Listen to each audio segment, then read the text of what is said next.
गांव में fashion show. शहर की फैशन डिजाइनर रितु की शादी गांव के जमींदार शेर सिंह से हो जाती है, लेकिन शहरी कामकाजी रितु का गांव में मन नहीं लगता। क्या सासू माँ, ये गांव में तो खुश नहीं है, मेरा दिल ही नहीं लगता यहाँ, क्या करूँ मैं? अरे बेटा, जहाँ पति का कारोबार, बीवी तो वही अच्छी लगती है ना। अब हम लोग इतने पैसे वाले हैं कि गांव में मेरे बेटे लायक लड़की ही नहीं मिली। अरे माँ, मैं तो ये बोल रही हूँ कि क्या करूँ जिससे मेरा थोड़ा दिल लगे।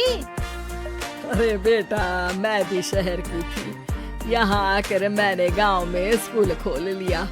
बच्चों को पढ़ाती थी तो मन लग जाता था। तू भी कुछ देख ले जिससे गांव की बहू बेटियों का भला हो जाए और तेरे जमींदार ससुर जी का नाम भी हो जाए। रितु क्या करती? फैशन डिजाइनिंग वाले कपड़ों को गांव की औरतों पर कैसे ट्राई करती। लेकिन एक दिन, अरे क्या बात है डार्लिंग, बड़ी जल्दी उठ गई। और ये हाथ में फेविकॉल और कागज, कहाँ जा रही हो? मैंने सोच लिया है कि मैं अपना फैशन बुटीक खोलूंगी। गांव की औरतों को सजा धजा कर फैशन शो करूंगी और यहाँ की औरतों को भी शहर के फैशन से वाकिफ करवाऊंगी।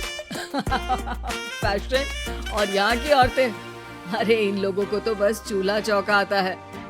खाली समय में एक दूसरे के सर से जुएं निकालती हैं या फिर अचार पापड़ बनाती है। इन लोगों के बस की नहीं है फैशन को समझना। लेकिन रितु मानती नहीं। वो पूरे गांव में पोस्टर चिपका देती है कि किसी को भी नए डिजाइन के कपड़े पहनने का शौक है तो जल्दी जमींदार की बहू से मिले। लेकिन रितु की दुकान में 2 दिनों तक तो कोई आता ही नहीं। पर एक दिन, अरे कमला, क्या हुआ? क्या देख रही हो?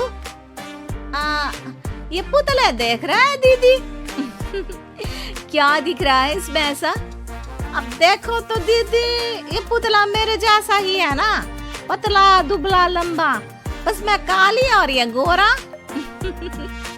तू ये बता, इस पुतले के कपड़े तुझे कैसे लग रहे हैं?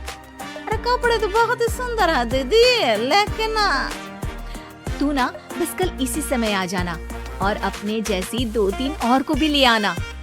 अगले दिन कमला 2 लड़कियों को लेकर आ जाती है।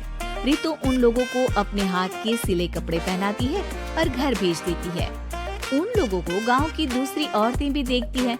और फिर क्या, अगले दिन रितु जब दुकान खोलती है तो सामने बहुत सी औरतें उसके बनाए डिजाइनर कपड़े पहनने को तैयार खड़ी होती हैं।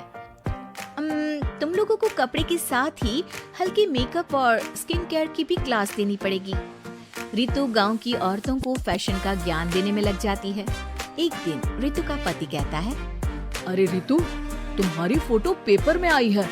क्यों भाई, ऐसा क्या कर दिया मैंने? क्या लिखा है? अरे लिखा है गांव में होगा अब फैशन वीक। अरे हाँ, कल ना कोई फोन आया था मीडिया वालों का, तो मैंने भी बोल दिया कि फैशन शो तो अब गांव में होगा। लग रहा है उसी की खबर बना दी है। तभी रितु को एक फोन आता है। हेलो, कौन बोल रहा है? जी मैं काम्या बात कर रही हूँ लुक में फैशन वीक से। हम लोगों ने आपका काम देखा। हम शहर वर्सेस गांव का फैशन थीम में एक फैशन शो आपके गांव में करना चाहते हैं। अरे वाह, ये तो बहुत ही अच्छी बात है। मैं अपनी मॉडल्स के साथ शो में हिस्सा जरूर लूंगी। बस अब क्या था, वो दिन भी आ जाता है जब रितु की गांव की गोरी शहर की छोरी के साथ स्टेज शो में हिस्सा लेती है। शो के बाद, अरे आपकी वो जो कलेक्शन है ना, मैं उसकी पूरी सीरीज खरीदना चाहती हूँ।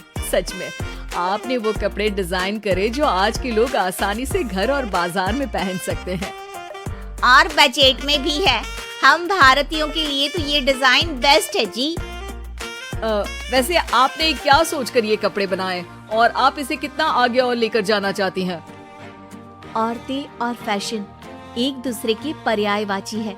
तो ये किसने कहा कि गांव की औरतों को डिजाइनर कपड़े पहनने का हक नहीं? मेरा मानना है कि शौक सभी औरतों में होता है।